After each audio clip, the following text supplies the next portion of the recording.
My name is Dewey Kowalski, and I was head of security at Westfield Shopping Center when the Ice Age apocalypse began on July 15th, 2024.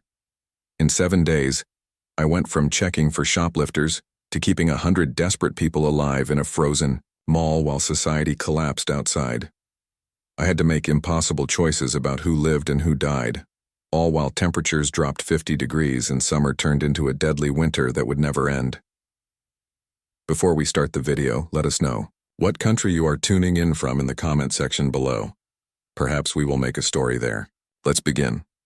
My name is Dewey Kowalski, and I was head of security at Westfield Shopping Center in Minneapolis, Minnesota, when the world ended on July 15th, 2024. I had been working mall security for 15 years, and before that, I spent 12 years as a union electrician until a back injury forced me to find something easier on my spine. What started as temporary income became my career, and honestly, I grew to love that place. Every corridor, every maintenance tunnel, every electrical panel and water shutoff valve. I knew that mall better than I knew my own house. People always thought mall security was a joke. Some overweight guy riding around on a Segway, right? But I took it seriously. Maybe too seriously, according to my late wife Margaret. She used to tease me about my paranoia. How I always had emergency supplies stashed away in different parts of the building. Bottled water in the storage room behind the food court. Canned goods in a forgotten maintenance closet near the anchor stores. Basic medical supplies in my office. Energy bars and flashlights scattered in various hiding spots that only I knew about. Margaret would shake her head and call me her worrier, but she never told me to stop. Maybe she understood something I didn't back then. That Tuesday morning started like any other summer day in Minneapolis. I arrived at 5:30 in the morning, 2.5 hours before the stores opened. This was my routine, my sacred time when the mall belonged just to me. I would walk every inch of the building, checking that the overnight cleaning crew had locked up properly, making sure all the security systems were functioning, testing the emergency lighting, and just generally making sure everything was perfect for another day of business. The mall was massive. A 2-level fortress of commerce with 4 anchor stores connected by wide corridors lined with smaller shops. We had everything you could want. Clothing stores, electronics, a huge food court, a pharmacy, sporting goods, toy stores, jewelry shops, and even a small medical clinic that operated 3 days a week. The building itself was solid, built in the 80s with thick concrete walls and a robust infrastructure.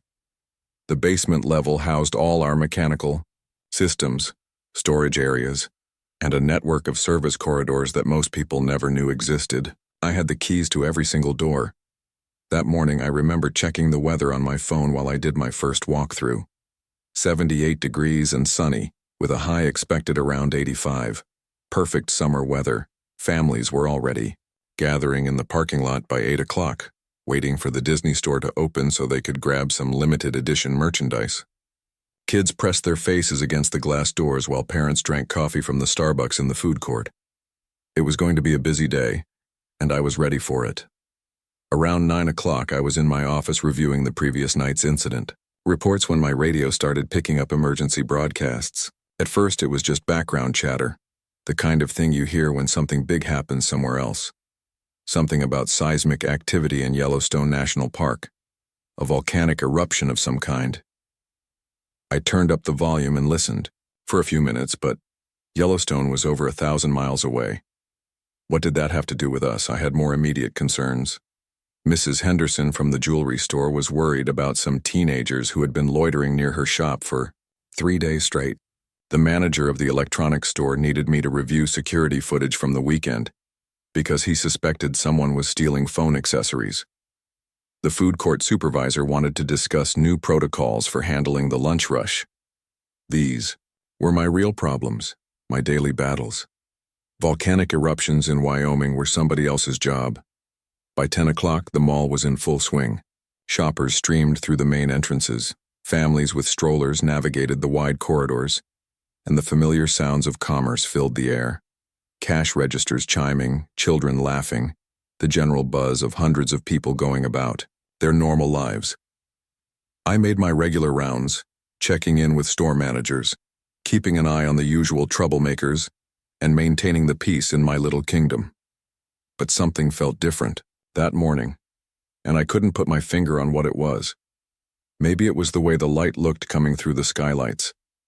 Maybe it was the increasing frequency of those emergency broadcasts on my radio. Maybe it was just the paranoid part of my brain that Margaret always said was too active. Whatever it was, I found myself paying closer attention to details than usual. Around 11:30, I noticed the first real sign that something was wrong. I was standing near the main entrance, watching the flow of people, when I looked up at the sky through the glass doors. The beautiful blue morning had started to change. There was a haze developing, a kind of yellow tint that made everything look slightly off. It reminded me of the way the air looks before a thunderstorm, but there were no storms in the forecast. I stepped outside to get a better look. The air felt different, heavier somehow. There was a smell I couldn't identify, something dusty and metallic. A few other people in the parking lot were looking up at the sky too, pointing and talking in small groups. One woman asked me if I knew what was causing the weird color, but I didn't have an answer for her. Back inside, I turned my radio to the emergency frequency and listened more carefully. The reports were getting more detailed and more urgent. The Yellowstone eruption was bigger than initially reported. Much bigger. Ash clouds were forming, moving east with the jet stream. Airlines were starting to ground flights in certain areas. The National Weather Service was issuing advisories for several states. By noon, the sky outside had turned an ominous shade of brown and orange. It looked like sunset in the middle of the day. People inside the mall were starting to notice and comment. Some shoppers stepped outside to take pictures with their phones, treating it like a novelty. Others seemed more concerned, checking weather apps and calling family members to ask if they were seeing the same thing. That's when I made my first real decision of the crisis. I called the mall management company and told them we might need to consider early closure, or at least start monitoring the situation more closely. The district manager told me not to worry, that it was probably just some atmospheric disturbance that would pass. He reminded me that we had back-to-school sales starting that week and couldn't afford to lose business over some distant volcano, but I didn't stop monitoring. I kept my radio tuned to emergency frequencies and started checking news websites on my phone between rounds. The reports were getting worse. The ash cloud was massive, larger than anyone had initially predicted. It was moving faster than expected and affecting areas much further from Yellowstone than the initial projections suggested. Weather stations were reporting temperature anomalies. Air quality warnings were being issued. Around 1 o'clock, I felt the first ash. I was outside checking the parking lot when tiny gray flakes started falling from the orange sky. At first I thought it might be snow, which would have been impossible in July in Minnesota. But it wasn't snow. It was ash, fine volcanic ash that clung to everything it touched. Within minutes, it was coating the cars in the parking lot with a thin gray film. I went back inside and found the mall management team. I told them what I was seeing and what I was hearing on the emergency broadcasts. I recommended that we start making announcements to shoppers. Maybe suggest that people consider heading home earlier than planned. The assistant manager looked at me like I was overreacting. She pointed out that we still had hundreds of shoppers inside spending money, and that some ash in the parking lot wasn't exactly a catastrophe, but I could see it was getting worse. The ash was falling heavier now, and the sky was getting darker. I went up to the second level and looked out through the skylights. The parking lot was starting to look like it had been dusted with gray snow. People were covering their faces with shirts and jackets as they hurried to their cars. Some were taking pictures, but others looked genuinely concerned. That's when I noticed the temperature display outside Spencer's Gifts. It had been showing 78 degrees all morning, but now it read 65. In the span of 2 hours, the temperature had dropped 13 degrees. That wasn't normal for any kind of weather pattern I knew about. I went back to my office and started making calls. I called my buddy Rick, who worked maintenance for the city, to ask if they were seeing anything unusual. I called my neighbor Tom, who was a volunteer firefighter. I even called my sister in Chicago to see if they were experiencing anything strange. Everyone had the same story: weird sky, falling ash, dropping temperatures, and a general sense that something big was happening. By 2 o'clock, the ash was falling like heavy snow. The parking lot was covered with several inches of gray powder, and visibility was getting poor. Some shoppers were having trouble finding their cars. Others were slipping on the ash-covered pavement. I made the decision to station myself near the main entrance to help people get to their vehicles, safely. That's when I met the first group of people who would end up staying. The Rodriguez family had driven down from Duluth for back-to-school shopping with their 3 kids. Their car was buried under ash, and when they tried to start it, the engine coughed and died. The ash had gotten into the air intake and clogged the filter. Mr. Rodriguez tried several times to get it running, but it was no use. I helped them bring their kids back inside and called a tow truck for them. But the tow truck company told me they were overwhelmed with similar calls and might not be able to get to us for hours. Maybe not until the next day. The Rodriguez family looked at me with growing concern and asked if they could wait inside the mall. Of course, I told them. What else was I going to do? Around 3 o'clock, the impossible happened. I was standing by the entrance helping another stranded family when I saw the first snowflakes mixed in with the ash. Real snow. Actual frozen precipitation falling from the sky in July in Minnesota. I had lived in this state my entire life, and I had never seen anything like it. The temperature display now read 52 degrees and dropping. More families were having car trouble. The ash was wreaking havoc on engines and air filters. People who had managed to get their cars started were finding the roads increasingly difficult to navigate. The ash mixed with the snow was creating a slippery, treacherous surface that most drivers weren't prepared for. I started hearing sirens in the distance, the sound of accidents and emergency calls. Inside the mall, the atmosphere was changing. What had started as curiosity and mild concern was evolving into something more serious. Parents were calling schools to check on their children. People were trying to reach family members to make sure they were safe. The conversations were getting more urgent, more worried. The casual summer shopping trip was turning into something none of us had anticipated. I made another call to mall management and told them we needed to start thinking about emergency procedures. We had people stranded in the building and the weather outside was becoming dangerous. The district manager was finally starting to take me seriously. He told me to use my best judgment and keep everyone safe until the situation improved. But I was beginning to suspect that improvement might not come quickly. The emergency broadcasts were painting a picture of a catastrophe much larger than anyone had initially understood.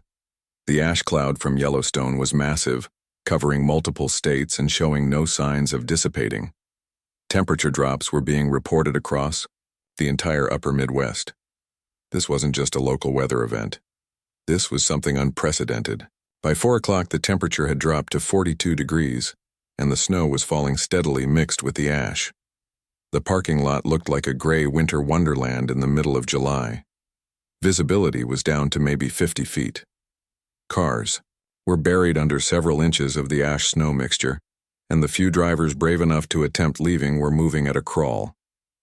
That's when I made the decision that would define everything that came next. I announced over the mall's public address system that anyone who was stranded or concerned about traveling could remain in the building until conditions improved.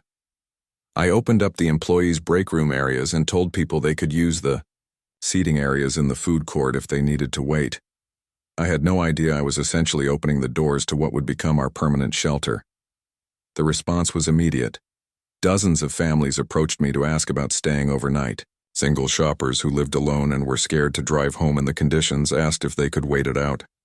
Elderly customers who didn't trust their ability to navigate the treacherous parking lot requested permission to stay until things cleared up.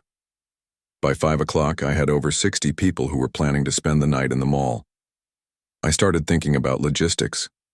We had plenty of food from the food court restaurants, but most of them closed at 9 o'clock. We had restrooms and basic facilities, but no sleeping arrangements. We had heat and electricity, but I didn't know how reliable those would be if the situation got worse. Most importantly, we had security, but I was just one person responsible for the safety of a growing group of increasingly worried people. As evening approached, the temperature continued to drop. By 6 o'clock, it was 36 degrees outside, freezing in July. The snow was falling harder now, and the ash had mixed with it to create a thick gray slush that was accumulating rapidly. The few cars that were still attempting to leave the parking lot were getting stuck in the deepening mixture. I decided it was time to access some of my emergency supplies. I went to the storage room behind the food court and retrieved several cases of bottled water, and some of the canned goods I had stashed there over the years. Margaret used to laugh at my habit of keeping emergency supplies in various locations throughout the mall, but I had always believed in being prepared for something. I just never imagined that something would be this. When I brought the supplies out to the main area, the stranded shoppers looked at me with a mixture of surprise and relief. Mrs. Chen, an elderly woman who had been shopping for her grandson's birthday, asked me how I happened to have emergency supplies readily available.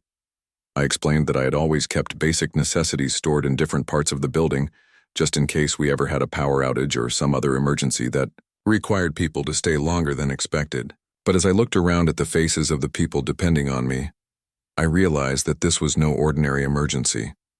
The weather reports were getting more dire by the hour. The temperature was still dropping. The snow and ash were still falling, with no sign of stopping. The roads were becoming impassable, and we were just at the beginning of something that no one fully understood yet. By 7 o'clock that evening, I had counted 87 people who were staying in the mall overnight. Families with children, elderly shoppers, young adults, a few teenagers whose parents were presumably worried sick about them. They were looking to me for guidance, for reassurance, for leadership in a situation that none of us had ever faced before. As I made my evening security rounds, checking all the doors and systems, I couldn't shake the feeling that we weren't just waiting out a storm. The emergency broadcasts were talking about widespread disruption, about infrastructure failures, about something called a volcanic winter that could last for months. The temperature outside had dropped to 34 degrees and was still falling.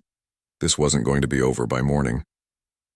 I stood at the main entrance, looking out at the parking lot that had been transformed into a gray, frozen wasteland in the space of 8 hours. Cars were barely visible under the accumulating ash and snow. The streetlights were struggling to penetrate the thick, falling precipitation. The world outside looked alien, hostile, nothing like the beautiful summer day that had started just that morning. Behind me, I could hear the voices of the people who were now depending on me to keep them safe. Families settling in for what they hoped would be just one unusual night. Parents trying to explain to their children why they couldn't go home. Elderly people worried about their medications and their pets. Young people trying to reach their families on cell phones that were becoming increasingly unreliable as the infrastructure began to strain under the unprecedented conditions. I checked my watch. It was 8:15 in the evening on July 15th, 2024. In less than 12 hours, summer had turned into something that looked like the worst winter storm I had ever seen. But this wasn't winter, and it wasn't a storm in any conventional sense. This was something entirely new, something that would test every skill I had learned in my 15 years of keeping this place safe and secure. As I prepared to lock down the mall for what I hoped would be just one night, I had no idea that I was actually preparing for the first night of a completely different world. The temperature was still dropping, the snow and ash were still falling, and somewhere in the back of my mind, I was beginning to understand that the people inside this building were no longer just waiting for the weather to clear. They were waiting for me to figure out how to keep them alive in whatever was coming next. The temperature hit 28 degrees by 10 o'clock that first night, and I knew we were in serious trouble. I had been doing security rounds every hour, checking on the 87 people who had decided to stay, and each time I looked at that temperature display outside Spencer's, the number was lower. This wasn't just unusual weather anymore. This was something that defied everything I understood about how the world worked. I spent most of that night moving between groups of stranded shoppers trying to provide reassurance while my own mind was racing with logistics and worst-case scenarios. The Rodriguez family had claimed a section of the food court near the Panda Express, using chairs and tables to create a makeshift sleeping area for their 3 kids. Mrs. Chen had found a quiet spot near the Barnes & Noble where she could sit comfortably in one of their reading chairs. A group of teenagers had congregated near the GameStop, sharing phone chargers and trying to stay connected with their families. But it was the conversations I was overhearing that really worried me. People were talking about their pets at home, about elderly relatives who lived alone, about jobs they were supposed to be at the next morning. They were still thinking in terms of a temporary inconvenience, a story they would tell their friends about the crazy night they spent in the mall during a freak weather event.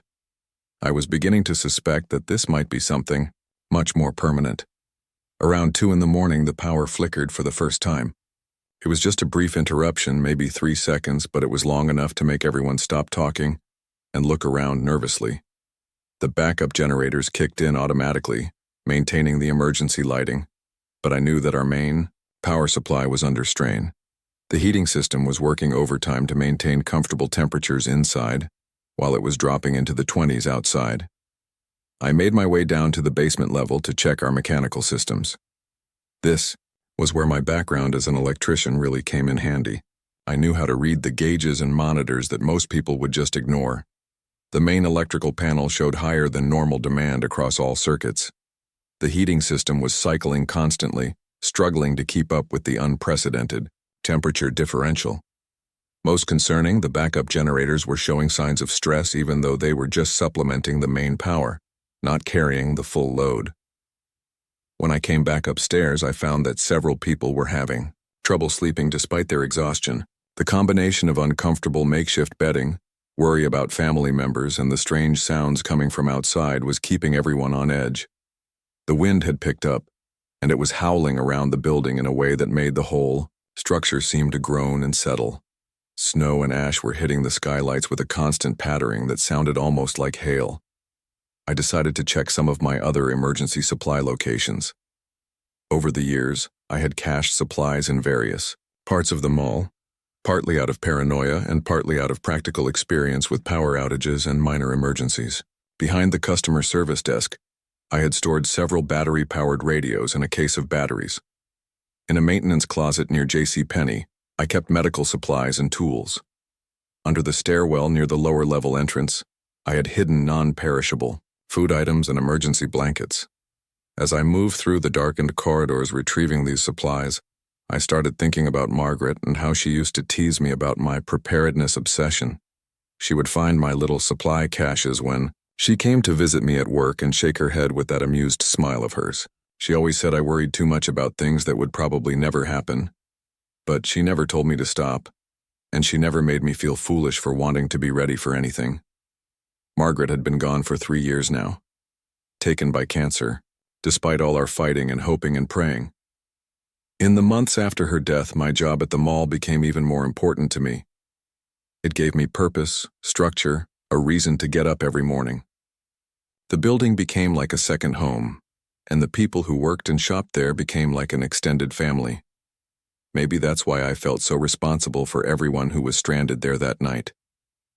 By dawn on July 16th, the temperature outside had stabilized at 26 degrees, but the snow and ash were still falling steadily.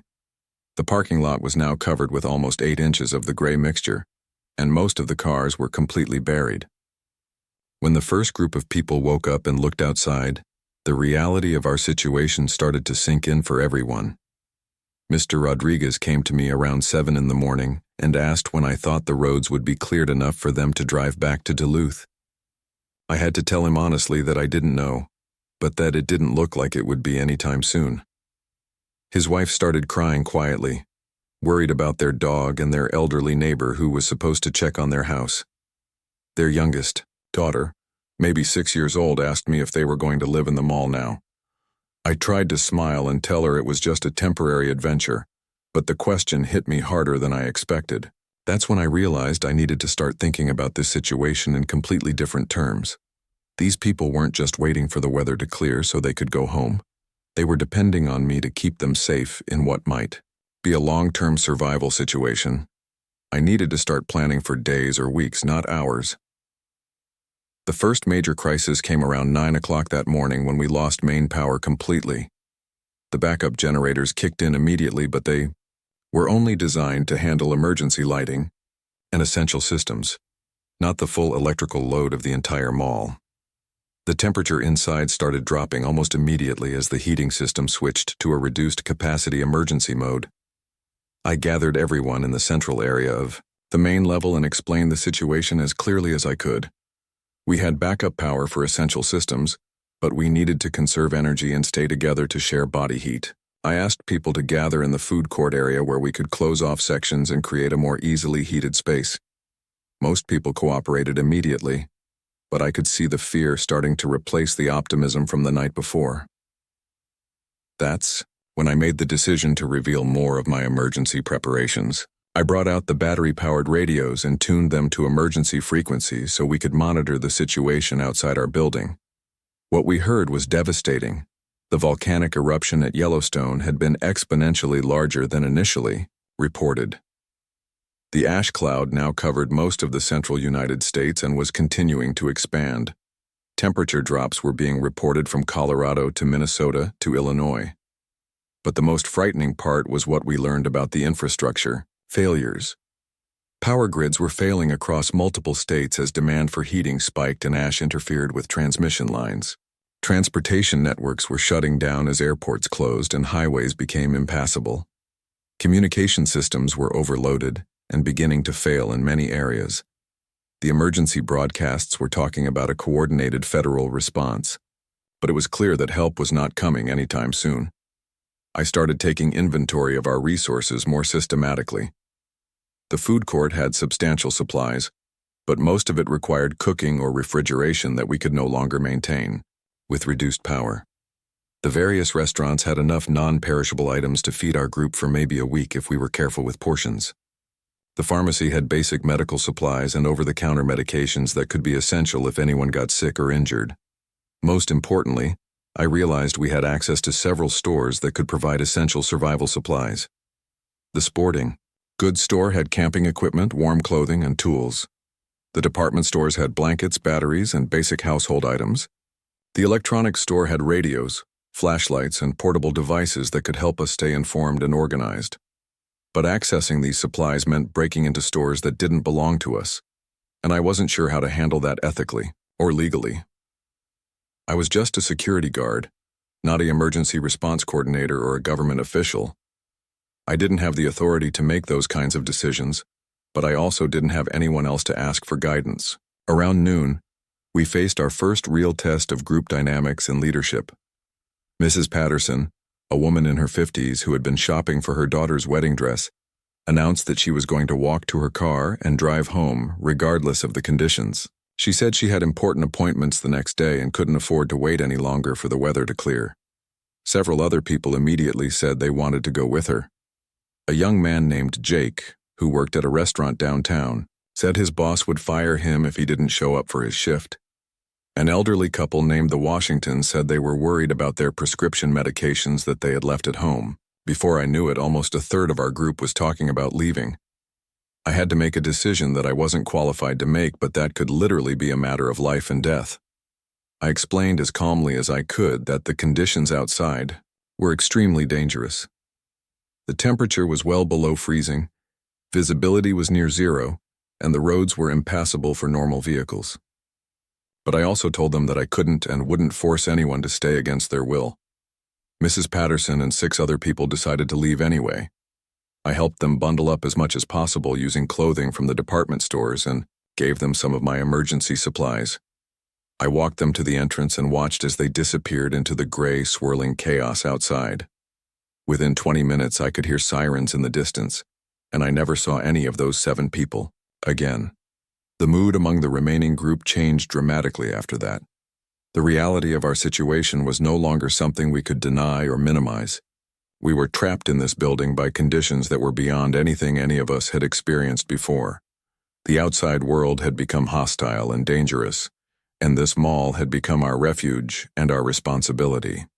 That afternoon, I made the decision to start accessing supplies from the stores. I announced to the group that we needed to think of this as a survival situation, and that meant using whatever resources were available to keep everyone safe and healthy. I picked the locks on several stores and started distributing camping equipment, warm clothing, blankets, and emergency supplies. Some people were uncomfortable with what felt like looting, but I explained that we were in an unprecedented emergency situation and that our survival took priority over normal property concerns. I made detailed lists of everything we took and promised that we would settle accounts with the store owners when this crisis was over. Most people seemed to accept this reasoning, though I could tell that a few were still troubled by the ethical implications. By evening of the second day, we had established a more organized living situation.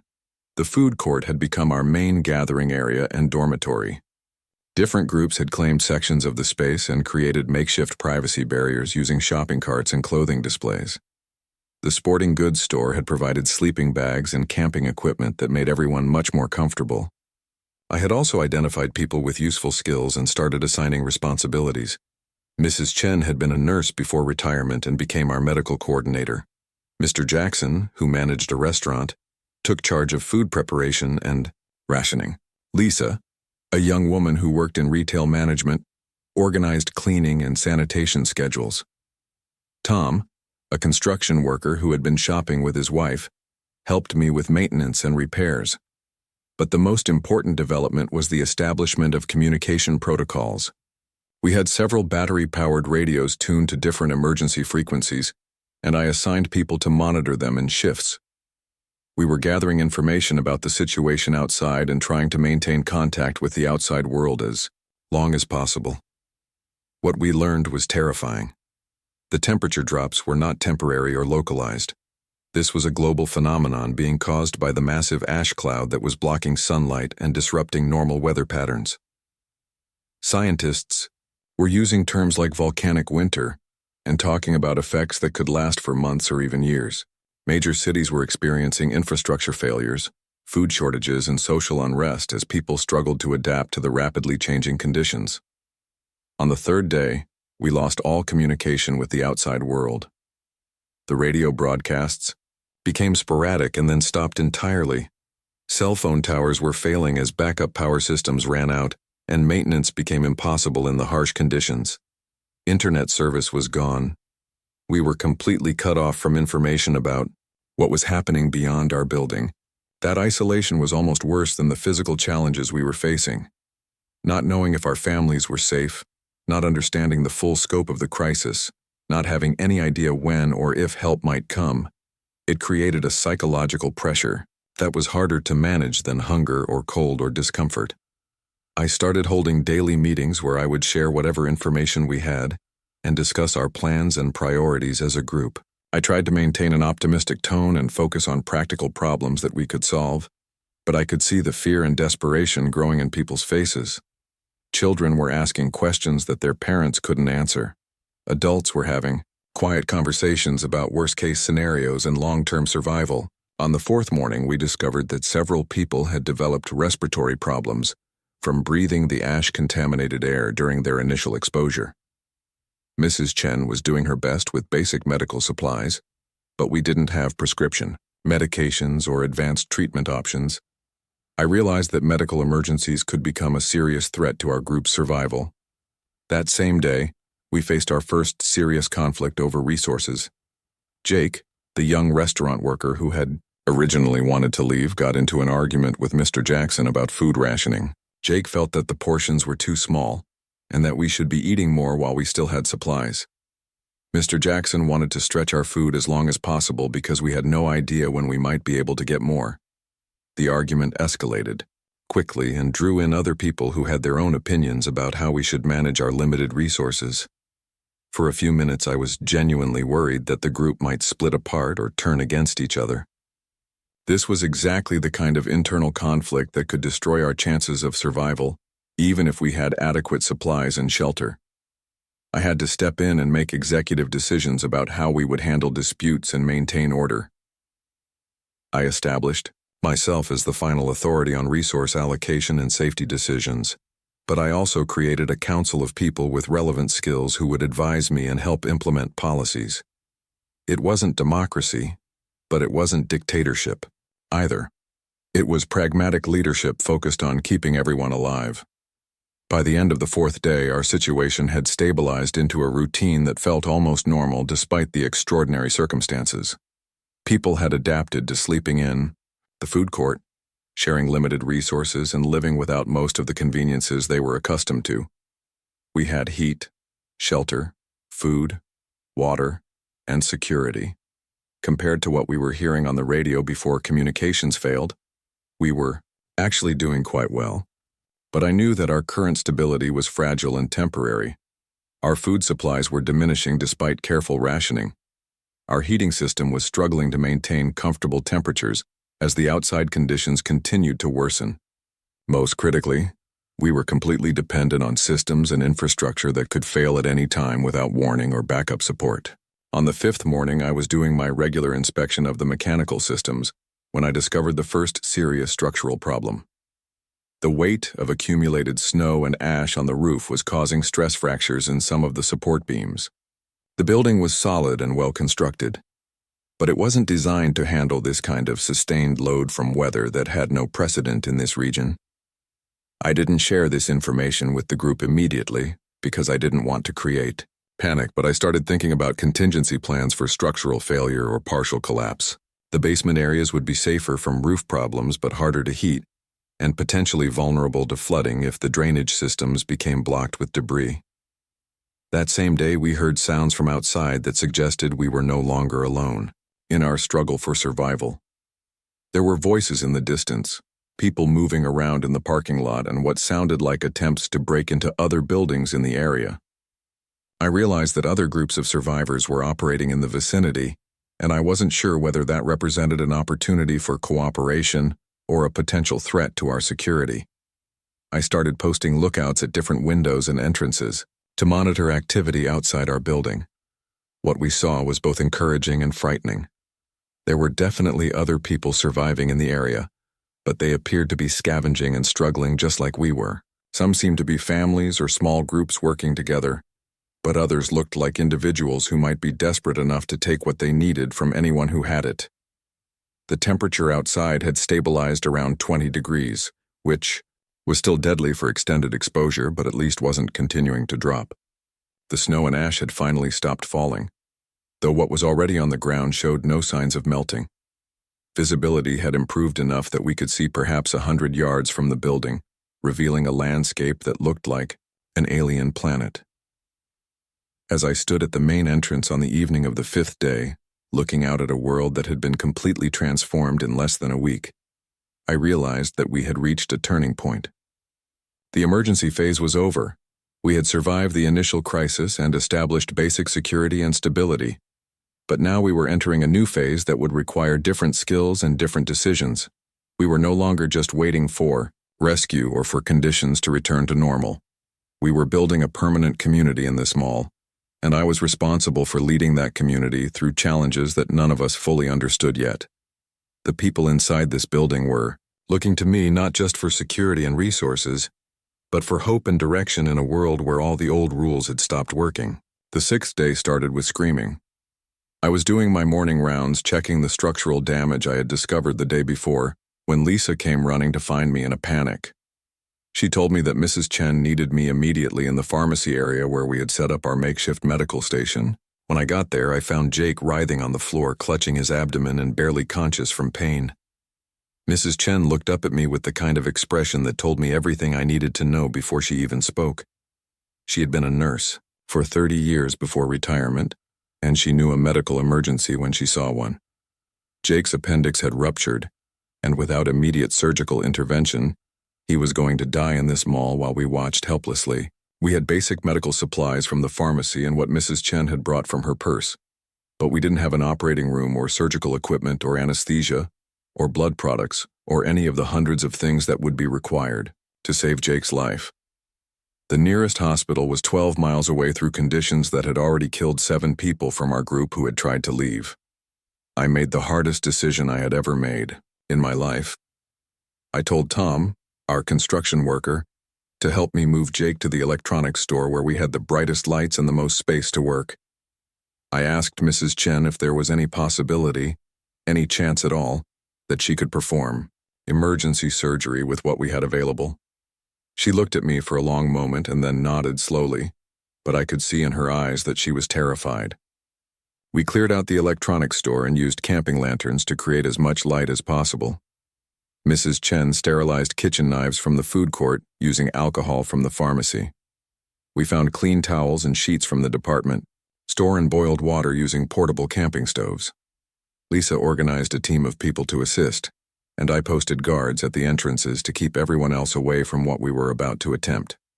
What happened in that electronics store over the next 4 hours was something that none of us will ever forget, and something that I still have nightmares about. Mrs. Chen saved Jake's life using nothing but basic supplies, incredible skill, and determination that I didn't know any human being possessed. But the experience changed all of us, especially me, because I realized that this was just the beginning of the impossible decisions I was going to have to make. Jake survived the surgery, but his recovery required constant care and monitoring that stretched our medical resources to the breaking point. We had to establish a rotation of people to watch him around the clock, administer makeshift medications, and change his bandages using supplies that we couldn't easily replace. The psychological impact on the group was enormous, because everyone suddenly understood that any medical emergency could become a death sentence. But the surgery also revealed something important about our community. When the crisis hit, people stepped up in ways that surprised everyone, including themselves. Lisa proved to be incredibly organized under pressure. Tom showed remarkable gentleness and compassion while helping with medical procedures. Even the teenagers, who had been mostly focused on their phones and their own problems, became essential helpers who followed instructions without complaint. The day after the surgery, we faced our first serious external threat. I was checking the structural damage on the roof when I heard voices and movement in the parking lot below. When I looked down, I saw a group of maybe 15 people approaching the main entrance. They were bundled up against the cold and carrying backpacks and supplies, but they also had weapons. Baseball bats, kitchen knives, what looked like a handgun tucked into one man's coat. I climbed down from the roof and gathered Tom and a few of the other men to meet this group at the entrance. I left the doors locked and spoke to them through the glass. Their leader was a man about my age who introduced himself as Eddie. He said his group had been moving from building to building looking for supplies and shelter, and they had seen lights and activity in our mall. Eddie was polite but direct. His people were hungry, cold, and desperate. They knew we had food and heat and security, and they wanted in. When I explained that we already had 80 people and limited resources, Eddie's tone changed. He pointed out that we were occupying a large building with valuable supplies while people were dying outside. He suggested that we could share the space and work together, but there was an implicit threat in his voice that made it clear this wasn't really a negotiation. I told Eddie that I needed time to discuss his proposal with my group, and he gave me 1 hour to make a decision. As soon as they moved back from the entrance, I called an emergency meeting with my informal council and laid out our options. We could let them in and try to integrate 15 new people into our already strained community. We could refuse and risk a violent confrontation with people who might be desperate enough to try to take what they needed by force. Or we could try to find some middle ground that satisfied both groups. The discussion that followed revealed deep divisions within our community that I hadn't fully recognized before. Some people, led by Mr. Rodriguez, felt that we had a moral obligation to help other survivors and that turning away desperate people made us no better than the looters and criminals who were terrorizing other areas. Others, including several of the women with children, were terrified of letting in strangers who might be dangerous or violent. Mrs. Chen surprised everyone by taking a hard line against letting the new group inside. She pointed out that we were already pushing the limits of our food supplies, medical resources, and heating capacity.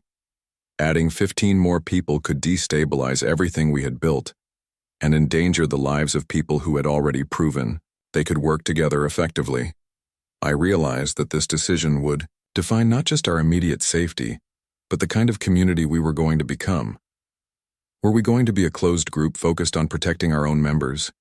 Or were we going to try to help other survivors, even if it increased our own risks?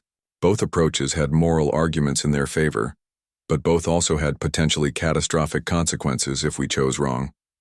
In the end, I made a compromise decision that satisfied nobody completely, but seemed like the most practical option.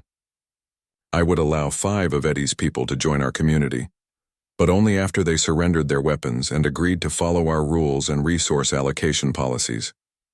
The rest would have to find shelter elsewhere, but I would give them some of our supplies to help them get established in another location.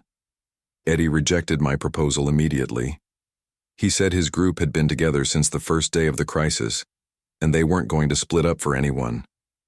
He also refused to surrender their weapons, pointing out that we were living in a world where the only protection came from being able to defend yourself. When I insisted on my conditions, Eddie told me that we had made a serious mistake and that we would regret not cooperating with him. After Eddie's group left, I realized that we needed to think seriously about defense and security in ways that had never occurred to me before. We were living in a valuable, well-supplied location that other people would want to take from us. We had food, heat, medical supplies, and security that made us a target for anyone desperate enough to use violence to improve their own situation. I started planning defensive measures using my knowledge of the building's layout and structure. The mall had been designed for retail, not defense, but there were ways to make it more secure. We could block some of the entrances and create choke points that would be easier to defend. We could establish lookout positions and early warning systems. Most importantly, we could organize our people into teams with specific responsibilities for security and emergency response. But I also realized that our best defense was maintaining good relationships with other survivor groups in the area. If we could establish trade relationships and mutual aid agreements, we might be able to avoid the kind of conflicts that could destroy all of us. The world outside was dangerous and hostile, but it was also full of people who were struggling with the same challenges we faced. Over the next 2 days, I sent small scouting teams to make contact with other survivor groups within walking distance of the mall. What they reported back was both encouraging and frightening. There were indeed other communities forming in various buildings and locations, but the social dynamics varied dramatically from group to group. Some communities were organized and cooperative, with effective leadership and fair resource distribution. Others had devolved into chaos, with strong individuals taking what they wanted and weaker members getting whatever was left over. A few had become essentially criminal organizations that survived by raiding other groups and taking what they needed by force. The pattern that emerged was clear. Communities with effective leadership and fair governance were thriving despite the harsh conditions. Communities without strong organization were either falling apart or becoming predatory. Our mall community was actually doing quite well compared to most other groups, but that success also made us a potential target. On the 8th day, we got confirmation that our defensive preparations were necessary. One of our lookouts spotted Eddie's group moving through the area again, but this time they had grown to maybe 25 people, and they were clearly scouting our building more systematically. They spent several hours examining our entrances, testing doors and windows, and discussing what appeared to be attack plans. I called another emergency meeting and told everyone that we needed to prepare for the possibility of a violent confrontation. Some people were shocked that other survivors would threaten us, but others had been expecting this kind of situation since the beginning of the crisis. We spent the rest of that day barricading entrances, establishing defensive positions, and organizing response teams.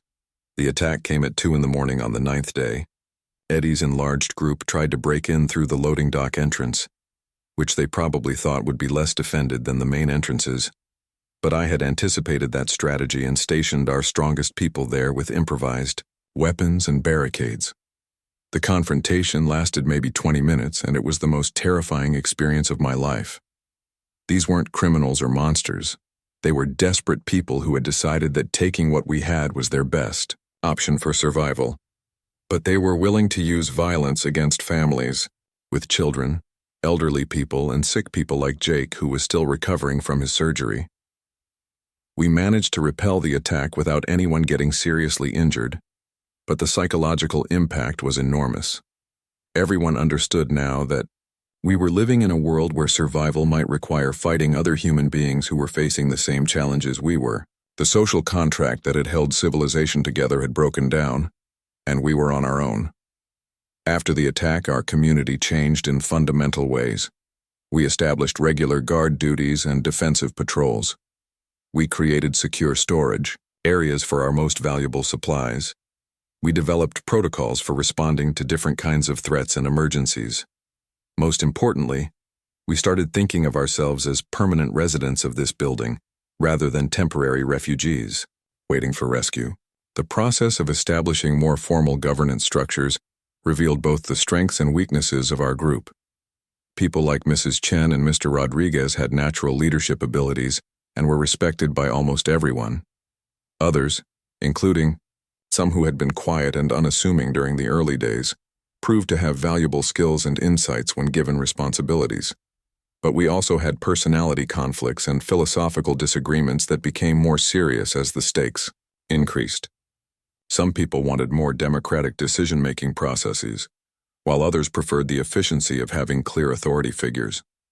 Some prioritized security and defense, while others emphasized cooperation and humanitarian concerns. I found myself in the position of mediating these conflicts while also making critical decisions about resource allocation, security measures, and long-term planning. It was a responsibility that I had never wanted and wasn't sure I was qualified for, but it was also a role that seemed to have chosen me, rather than the other way around. By the 10th day, we had established what felt like a functioning society within the walls of the mall. We had work schedules, security protocols, resource management systems, and social structures that allowed 80 people to live together with minimal conflict. Children were adapting to their new environment with remarkable resilience. Adults were finding ways to contribute their skills and knowledge to the common good. But I knew that our current stability was built on resources that wouldn't last forever and systems that could fail without warning. Our food supplies were diminishing despite careful rationing and creative meal planning. Our heating system was showing increasing signs of strain as it worked constantly to maintain livable temperatures against the brutal cold outside. Most critically, we were still completely isolated from the outside world with no information about what was happening in other areas or whether any government or military response was being organized. We had created a small island of civilization in a sea of chaos, but we had no idea how long we could maintain it, or what we would do when our current resources were exhausted. The structural damage to the building was also getting worse. The weight of snow and ash on the roof was causing more stress fractures, and I was beginning to worry about partial collapse in some areas. We had moved our sleeping areas away from the most vulnerable sections, but a major structural failure could force us to relocate to parts of the building that would be much harder to heat and defend. On the 11th day, we faced a crisis that tested every system and relationship we had built. Lisa collapsed while working in the food preparation area, and Mrs. Chen's examination revealed that she had developed pneumonia, probably from exposure to the contaminated air during the first few days of the crisis. Without antibiotics and proper medical care, pneumonia could easily be fatal, especially in our current conditions. Mrs. Chen did everything she could with the supplies we had available, but Lisa's condition continued to deteriorate over the next 2 days. The entire community rallied around her care, with people taking shifts to monitor her breathing, maintain her body temperature, and provide whatever comfort was possible. But everyone understood that we might lose her, and that any of us could be next. Lisa's illness forced us to confront the reality that our current situation was not sustainable in the long term. We could maintain basic survival in the short run, but we didn't have the medical resources, food production capacity, or technical infrastructure to support a permanent community. We needed to start thinking about long-term solutions that went beyond just defending what we had. That's when I started developing the plan that would define our future. Instead of just trying to maintain our current situation until rescue arrived or conditions improved, we needed to start building a real community that could be self-sufficient and sustainable. We needed to establish food production, expand our medical capabilities, develop manufacturing and repair capacities, and create trade relationships with other survivor communities. The mall was an excellent foundation for this kind of development, because it already had the infrastructure and space we needed. The large open areas could be converted for food production using hydroponic systems and artificial lighting. The various stores could be repurposed as workshops, medical facilities, and living spaces. The storage and loading areas could support manufacturing and trade operations. But implementing this vision would require skills and resources that we didn't currently have, and it would mean accepting that our old lives were never coming back. We weren't just waiting out a temporary crisis anymore. We were building a new society from the ground up, and every decision we made would determine whether that society would thrive or fail. As I made my security rounds on the night of the 13th day, checking on our lookouts and defensive positions, I realized that we had reached another turning point. The initial survival phase was over, and we had proven that we could maintain basic security and stability. But now we needed to transition from emergency response to long-term community building, and that would require different kinds of leadership and different kinds of courage than anything we had faced so far. Lisa died on the morning of the 14th day, and her death changed everything about how we understood our situation. Mrs. Chen had done everything possible with the medical supplies we had, but pneumonia in these conditions was simply beyond our capacity to treat effectively. Lisa had been one of our most capable organizers, someone who kept our community running smoothly through her attention to detail and her ability to resolve conflicts before they became serious problems. Her funeral was the first time our entire community had gathered for something other than practical meetings or emergency responses. We held the service in the central area of the mall, surrounded by the stores and corridors that had become our entire world. People spoke about Lisa's contributions to our survival, her kindness toward the children in our group, and her optimism, even in the darkest moments of our crisis. But what struck me most during that service was the realization that we were no longer the same people who had been stranded in this mall 2 weeks earlier. We had become something new, a community forged by shared hardship and mutual dependence. Lisa's death wasn't just the loss of an individual, it was the loss of a member of our family, and we grieved for her in ways that surprised all of us with their intensity. After the funeral, I called a meeting with my informal council to discuss what Lisa's death meant for our long-term survival prospects. Mrs. Chen was blunt in her assessment. Without proper medical facilities and prescription medications, any serious illness or injury could be fatal. Jake had survived his appendectomy, but he had been lucky in ways that we couldn't count on repeating. Lisa's pneumonia had been treatable with antibiotics that we simply didn't have access to. The medical situation forced us to think more seriously about establishing trade relationships with other survivor communities. If we could find groups that had different resources and skills, we might be able to exchange goods and services in ways that improved everyone's chances of survival. But trade also meant contact with outsiders, and contact meant risk. Tom had been leading our scouting expeditions to nearby survivor communities, and his reports painted a complex picture of the social landscape developing around us. Some groups were thriving through cooperation and good organization, but others were struggling with internal conflicts, resource shortages, and external threats. A few communities had apparently been overrun by hostile groups, or had simply collapsed when their leadership failed.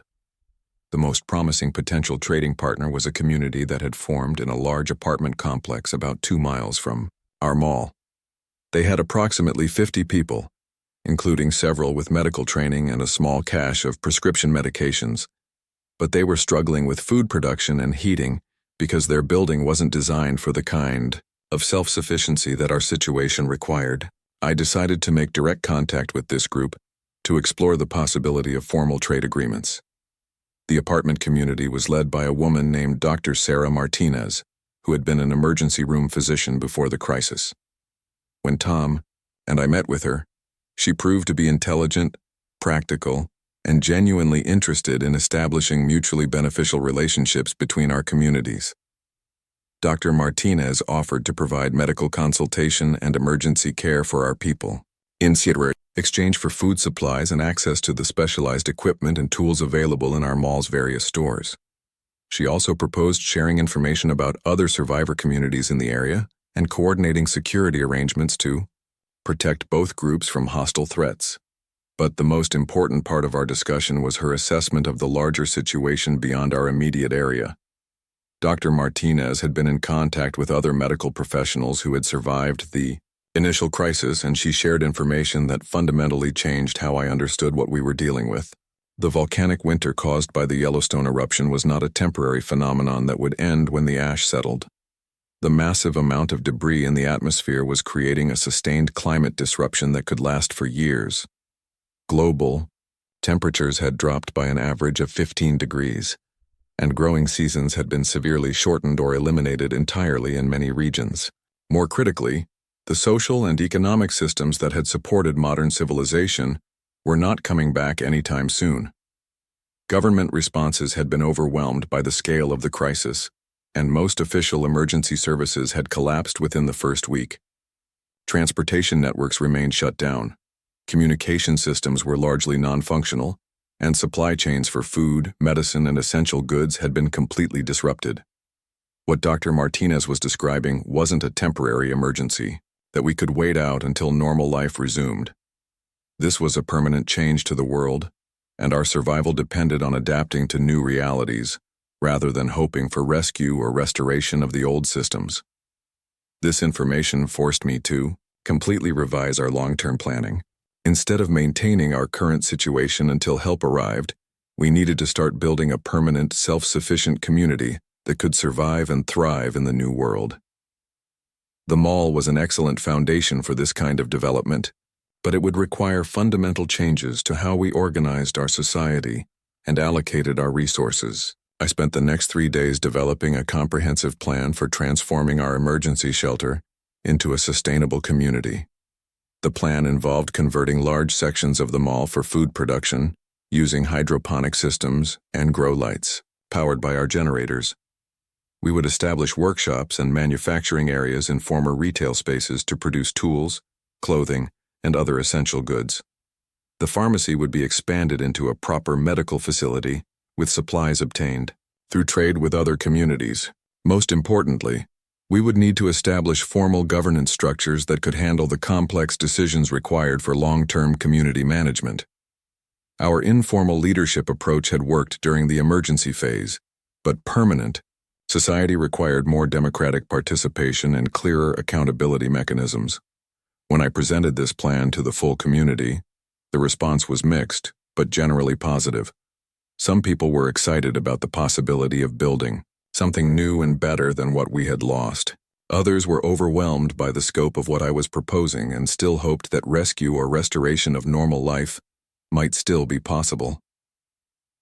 The children in our group adapted to the new vision most easily.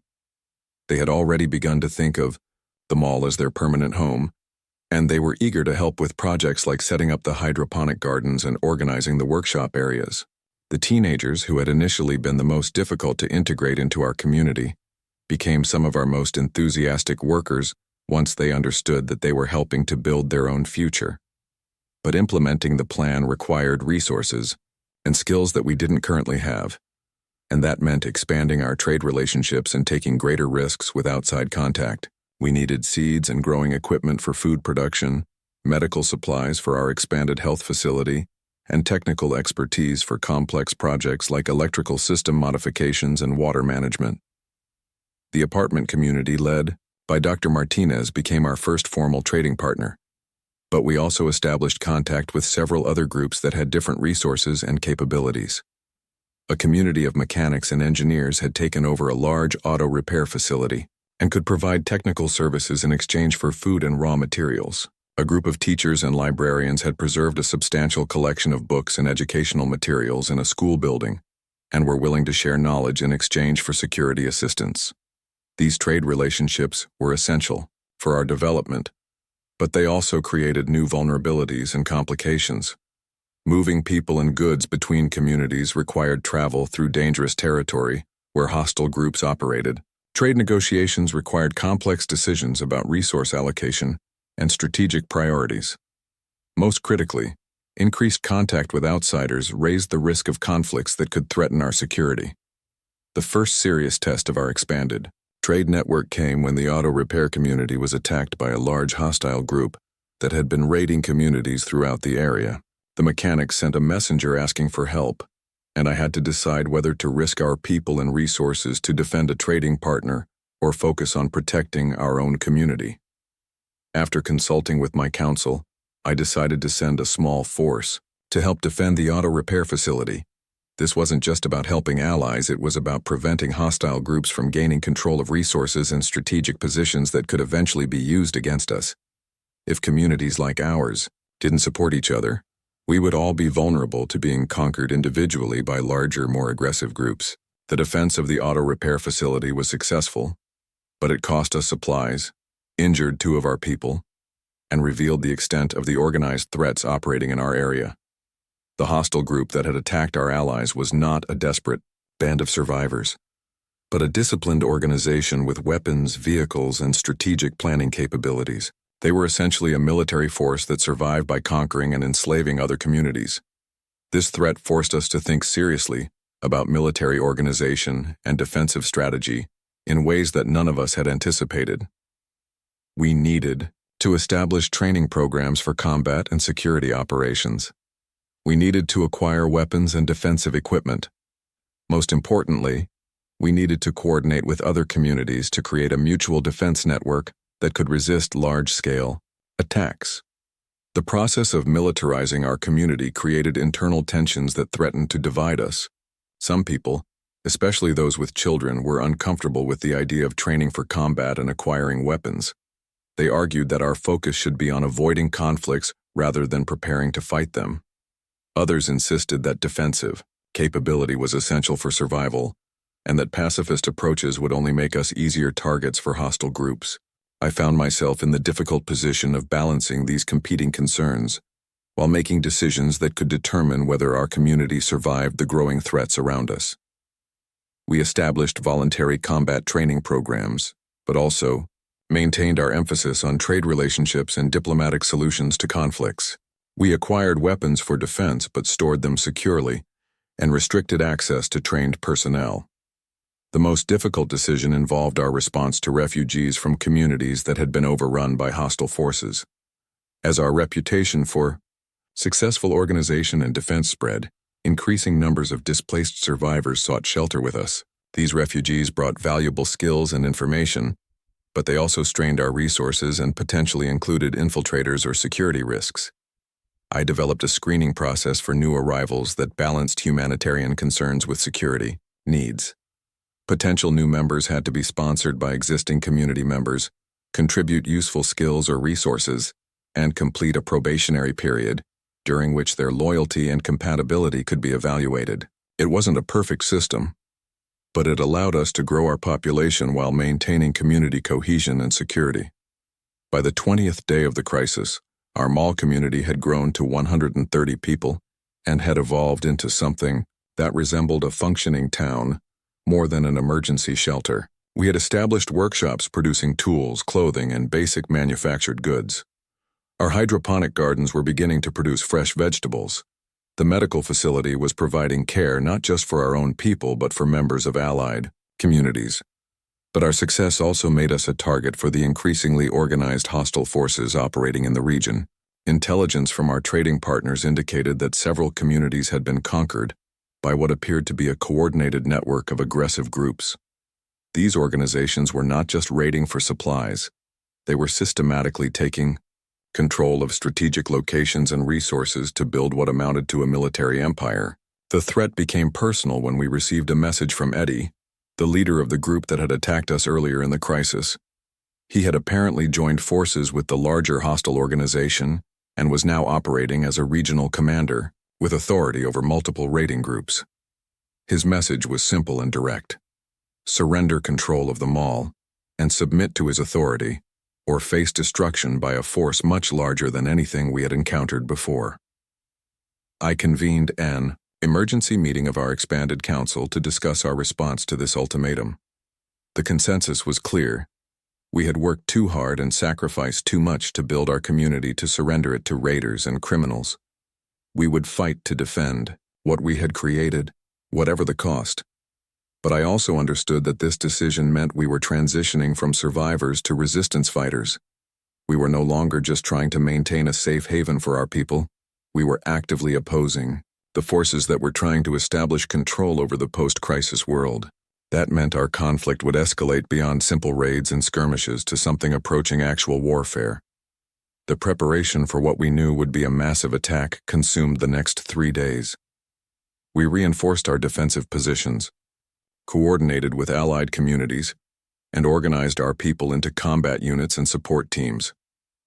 Everyone understood that this battle would determine not just our survival, but the kind of society that would emerge from the chaos of the crisis. Children were moved to the most secure areas of the building, along with essential supplies and equipment that we couldn't afford to lose. Adults without combat training were assigned to logistics, medical support, and communication roles that would be critical during the fighting. Our most experienced fighters took positions at key defensive points and prepared for what we expected. to be a siege that could last for days. As I made my final security rounds on the night before the attack, checking our defenses and speaking with our guards, I reflected on how much had changed since that first day when ash started falling from a clear summer sky. We had evolved from a group of stranded shoppers to a community of fighters defending our home against organized enemies. The mall that had once been just a workplace for me had become the foundation of a new society, and the people who had looked to me for basic security guidance had become soldiers preparing for war. The responsibility I felt was overwhelming, but it was also clarifying. We weren't just fighting for our own survival anymore. We were fighting for the principle that communities could be built on cooperation and mutual aid rather than conquest and exploitation. The outcome of the coming battle would help determine what kind of world would emerge from the ruins of the old one. The siege began at dawn on the 24th day with the sound of vehicles surrounding our building. From our lookout positions, we could see that Eddie had brought a force of over 60 people equipped with military-style weapons, tactical gear, and what appeared to be stolen police and emergency vehicles. This wasn't the desperate group of survivors we had repelled 2 weeks earlier.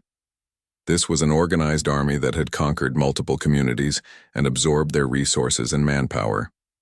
Eddie positioned his forces at all the major entrances and established what looked like a command post in the parking lot, using an armored truck that they had obviously taken from some other community. Through our radio communications, we could hear them coordinating their assault plans and discussing the layout of our building in detail that suggested they had been planning this attack for days or weeks. The first phase of their assault was psychological warfare designed to break our morale before the actual fighting began. They used bullhorns to announce that resistance was futile and that anyone who surrendered immediately would be spared. They described the superior firepower and numbers they commanded and gave graphic details about what had happened to other communities that had tried to resist their authority. But they also made a critical mistake that revealed their fundamental misunderstanding of what they were dealing with. Eddie announced that once they took control of the mall, they would be establishing it as a regional headquarters for their expanding organization. The able-bodied adults would be conscripted into their forces or assigned to labor details. The elderly and disabled would be expelled to fend for themselves in the wasteland outside. The children would be separated from their families and raised as the next generation of their army. When our people heard these terms, any remaining doubts about fighting disappeared completely. We weren't just defending our home and our resources. We were defending our families and our way of life against people who wanted to destroy everything we had built together. The fear and uncertainty that had been building during our preparation phase transformed into determination and righteous anger that gave us strength we didn't know we possessed. The actual assault began around noon, when Eddie's forces attempted simultaneous breaches at 3 different entrances, but our defensive preparations proved more effective than even I had hoped. The barricades and obstacles we had constructed channeled the attackers into killing zones where our people could engage them from protected positions. Our knowledge of the building's layout gave us enormous tactical advantages that the attackers couldn't overcome despite their superior numbers and equipment. The first wave of attacks was repelled after about an hour of intense fighting, but we all understood that this was just the beginning. Eddie's forces regrouped and began what appeared to be preparations for a more systematic siege. They established sniper positions in nearby buildings, set up roadblocks to prevent any of our allies from reaching us, and began probing our defenses for weak points that could be exploited in future attacks. During the lull between the first and second assault waves, I received a radio message from Dr. Martinez at the apartment community. She reported that Eddie's organization was simultaneously attacking multiple allied communities throughout the region in what appeared to be a coordinated campaign to eliminate all independent resistance groups. Our battle wasn't an isolated conflict. It was part of a larger war for control of the post-crisis world. This information changed my strategic thinking completely. We weren't just trying to survive one siege. We were fighting as part of a network of communities that needed to coordinate their defense efforts. If any of our allies fell to Eddie's forces, those resources and people would be turned against the remaining independent communities. Our survival was connected to the survival of every other group that refused to submit to conquest. I organized a command conference with the leaders of our combat teams to share this intelligence and revise our defensive strategy. Instead of simply trying to hold our positions until the attackers gave up, we needed to inflict enough casualties and damage to prevent Eddie's forces from continuing their campaign against other communities. That meant transitioning from purely defensive tactics to aggressive counterattacks that would disrupt their operations and command structure. The second assault wave came at sunset and was much better organized than the first. Eddie's forces had identified our strongest defensive positions and attempted to overwhelm them with concentrated firepower, while simultaneously attacking our weaker positions with smaller teams.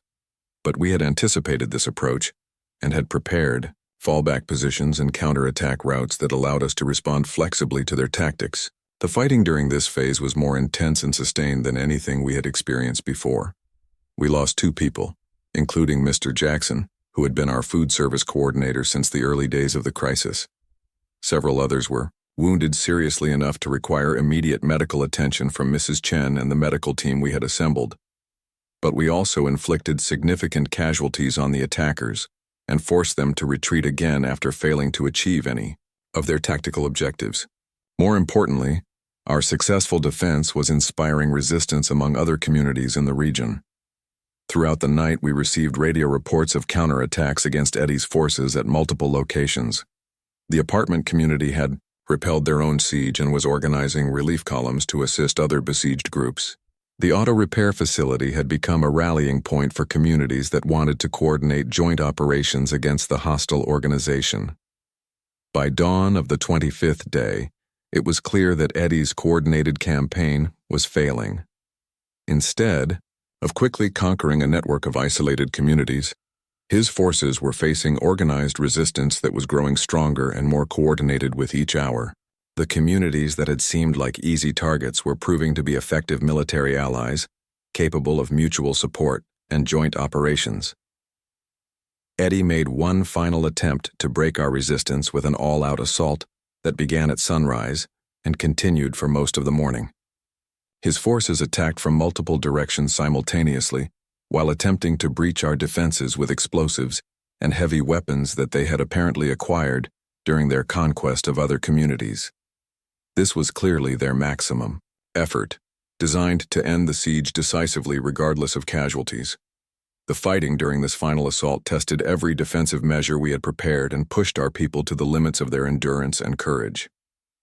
We were forced to fall back from some of our outer defensive positions and consolidate around the central areas of the mall. For several hours, the outcome was genuinely uncertain, and I began preparing contingency plans for evacuation to our basement fallback positions. But the attackers had overextended themselves in their attempt to achieve a quick victory, and our people had learned to fight effectively as organized units rather than just individual defenders. When Eddie's forces finally penetrated our outer defenses and reached the central area of the mall, they found themselves in a carefully prepared killing ground, where every angle of attack was covered by defenders in concealed positions. The turning point came when Tom led a counterattack team through the service corridors that only we knew about and struck Eddie's command post from behind, while their forces were committed to the main assault. The destruction of their communications and command structure caused their coordinated attack to dissolve into confusion and panic, allowing our defenders to regain the initiative and drive the attackers back to their original positions. Eddie himself was killed during this counterattack, along with most of his senior leadership. Without effective command and control, his forces began to break apart as individual groups fled, rather than continuing to fight a battle they could no longer coordinate. By noon, the siege was over, and we had achieved a victory that was more complete than any of us had dared to hope for. But the cost of our victory was substantial. We had lost 6 people, including some of our most capable leaders and experienced defenders. Many others were wounded and would require weeks or months of recovery. Our building had sustained significant damage that would require major repairs. Most critically, we had expended a large portion of our ammunition and defensive supplies that would be difficult to replace. The aftermath of the siege required immediate attention to wounded people, damage assessment, and security concerns about remaining hostile forces in the area. But it also provided an opportunity to establish more formal relationships with the allied communities that had fought alongside us. Dr. Martinez arrived with a medical team to help treat our wounded, and representatives from several other communities came to discuss permanent cooperation agreements. What emerged from these discussions was a proposal to establish a confederation of independent communities that could coordinate defense, trade, and development activities while maintaining local autonomy and self-governance. The mall would serve as a central hub for this confederation because of our strategic location, defensive capabilities, and established infrastructure for manufacturing and trade. This confederation model offered solutions to many of the long-term challenges we had been struggling with individually. Coordinated defense would provide security against future hostile organizations. Specialized production and trade relationships would allow communities to focus on their comparative advantages while meeting all their essential needs through exchange. Shared knowledge and technical expertise would accelerate development and innovation across the entire network. But it also required fundamental changes to how we organized our community and made decisions about resource allocation and strategic priorities. We would need to balance our local interests with Confederation responsibilities, and our leaders would need to represent our community in regional governance structures while remaining accountable to our own people. The process of establishing formal Confederation structures took several weeks and required extensive negotiations about defense obligations, trade relationships, governance mechanisms, and dispute resolution procedures. But the framework that emerged was remarkably democratic and decentralized, reflecting the values that had guided our own community development since the beginning of the crisis. By the end of our first month in the mall, we had evolved from a group of stranded shoppers to the founding members of a regional confederation that included over 1,000 people in 15 different communities. Our mall had become not just our home, but the governmental and economic center of a new society that was emerging from the ruins of the old world. The children in our community had adapted completely to their new environment and were beginning to attend classes taught by the teachers from the school community that had joined our confederation. The teenagers were participating in technical training programs that prepared them for essential roles in manufacturing, agriculture, and defense. Adults had found new purposes and identities in the specialized roles required for our complex society. Most remarkably, we had established the foundation for genuine prosperity and growth despite the harsh conditions that continued to prevail outside our communities. Our hydroponic gardens were producing enough food to support our population and generate surplus for trade. Our workshops were manufacturing goods that improved quality of life and supported economic development. Our medical facilities were providing health care that was actually superior to what many people had access to before the crisis. The transformation of our emergency shelter into a thriving community center reflected broader changes that were occurring throughout our region as survivor communities learned to cooperate rather than compete for scarce resources. Instead of fighting over the remnants of the old world, we were building something new that was adapted to post-crisis conditions and organized around principles of mutual aid and democratic governance. But we also understood that our success was fragile and required constant vigilance and effort to maintain. The Confederation had defeated Eddie's organization, but other hostile groups were operating in distant areas and could eventually threaten our region. Our technical systems required ongoing maintenance and upgrading that stretched our capabilities. Most critically, we were still dependent on salvaged resources and equipment that would eventually be exhausted without sustainable production and replacement systems. As I made my security rounds on the evening of our 30th day in the mall, I reflected on the incredible journey that had brought us from desperate survival to prosperous community building in just 1 month. The building that had once been just my workplace had become the heart of a new civilization. The people who had looked to me for basic security guidance had become citizens of a democratic confederation that was writing its own constitution and planning its own future. Margaret would have been amazed by what her warrior husband had helped to create. The emergency supplies that she had teased me about storing throughout the mall had indeed saved lives during our darkest days. The paranoid preparation that she had found amusing had provided the foundation for everything we had accomplished. But more importantly, the sense of responsibility and care for others that she had always seen in me had grown into something that could protect and nurture an entire community. The world outside remained hostile and dangerous, covered in gray ash and frozen in an artificial winter that might last for years. But inside our mall, children were learning and playing, adults were working and building, and families were planning for a future that looked brighter than anything we had dared to imagine during those first terrifying days when summer died and civilization collapsed around us. We had proven that ordinary people could respond to extraordinary challenges with courage, creativity, and compassion. We had shown that communities built on cooperation and mutual aid could not only survive but thrive even in the worst possible conditions. Most importantly, we had demonstrated that the end of one world could become the beginning of something better. The mall that had accidentally become our shelter had deliberately become our home, and the home we had built together had become the foundation for a new society that honored the best values of the old world while adapting to the realities of the new one. Whatever challenges lay ahead, we would face them together as a community that had learned to transform crisis into opportunity and fear into hope.